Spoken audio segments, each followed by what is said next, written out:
उपाध्यक्ष महोदय, बजट पर जो चर्चा चल रही है उसमें भाग लेते हुए मैं भी अपने विचार सदन के सामने प्रस्तुत करना चाहता हूं। इस पर विचार करते समय दो स्थितियों को हमें दृष्टि में रखना होगा।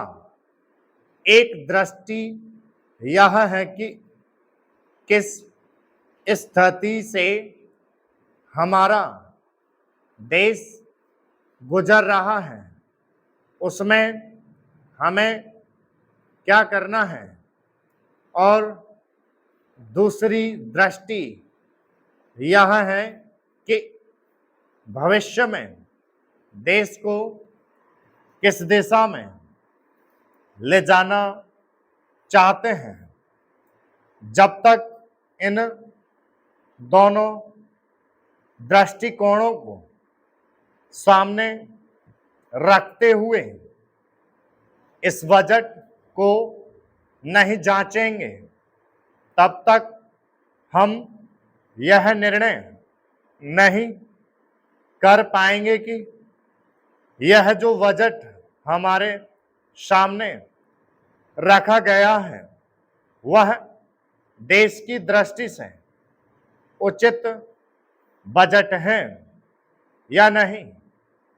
जब मैं इस समय की स्थिति को देखता हूं तो मेरे सामने देश की संकटकालीन स्थिति आ जाती है।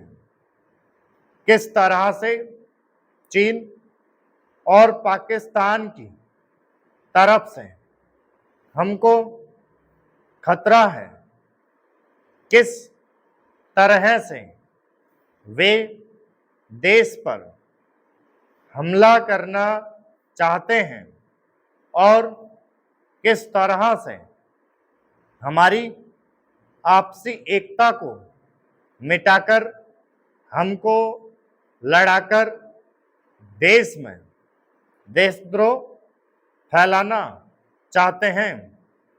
इसके साथ ही साथ जब मैं पिछले बजट को सामने रखता हूं तो मुझे यह कहना पड़ता है कि आज का बजट चाहे जिस स्थिति में भी रखा गया हो, बहुत सुंदर बजट है।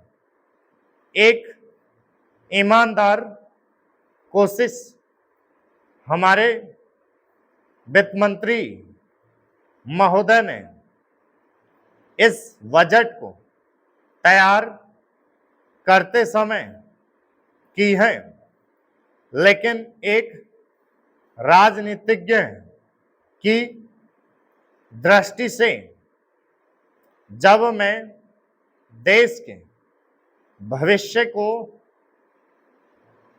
देखता हूं तो मुझे यह कहने में कोई संकोच नहीं होता है कि कोई विशेष समाधान इस बजट से नहीं निकलता।